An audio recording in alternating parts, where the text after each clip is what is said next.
मकान मालकिन के रोज़ के झगड़ों से और तानों से परेशान होके रोमाना ने कहीं और घर किराए पे लेने का फैसला किया। तभी उसे एक कॉल आया और उस कॉल में उसे एक बड़ा और अच्छा घर कम दाम में लेने का ऑफ़र आया और उसने देरी ना करके जल्दी वो घर खरीद ली।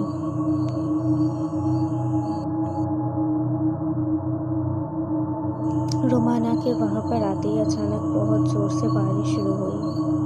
वो घर थोड़ा सा अजीब और थोड़ा सा पुराना था, फिर भी रोमाना ने अपनी छोटी बहन के साथ उसी घर में रहने का फैसला कर लिया था।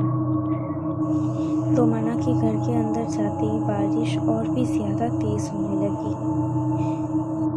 पुराने होने की वजह से उस घर में बहुत सारे मकड़ियों के जाले थे, जिसकी वजह से वो घर बहुत ज़्यादा डरावना लग रहा था।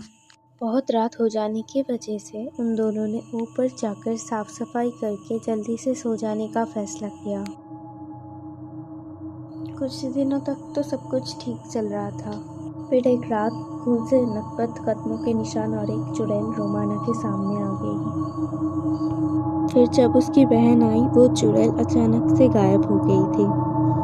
मैंने अभी यहाँ पर एक चुड़ैल को देखा था, हमें यहाँ से चले जाना चाहिए, घर में एक चुड़ैल का साया है। तभी वो चुड़ैल उन दोनों के सामने आ गई और फिर बोलने लगी, मैं अब किसी को नहीं छोड़ूंगी, मैं अब किसी को नहीं छोड़ूंगी।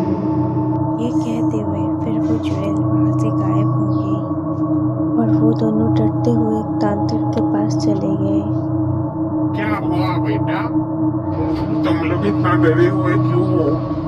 उसके बाद वो तांत्रिक उन लोगों के साथ उन लोगों के घर चले और फिर वो तांत्रिक चुड़ैल को देखकर उसने उसे पहचान लिया और फिर वो चुड़ैल तांत्रिक के सामने जाकर उसके घुटनों पर बैठ गई और उसके बाद अपनी कहानी बताने लगी।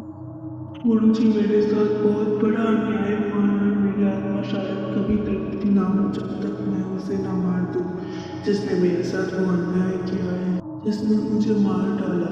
वो मुझसे प्यार करता था और मेरी शादी किसी और से हो चुकी थी, जिसकी वजह से उसने मुझे मार डाला।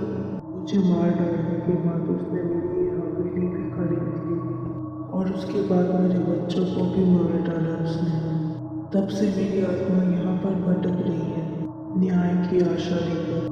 यहाँ के बगीचे में मुझे दफनाया गया था, जिसकी वजह से मेरी आत्मा यहाँ पर भटक रही है। हाँ, देखो मैं समझ सकती हूँ, लेकिन अब तो मैं उससे बदला लेने की कोई ज़रूरत ही नहीं है क्योंकि वो पहले ही मर चुका है।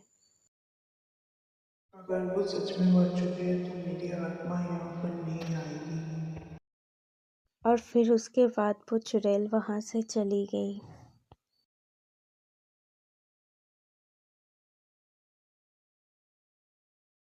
तुमने उनसे झूठ क्यों कहा कि हमारे भैया मर चुके हैं? अगर उसे पता चल गया तो क्या होगा?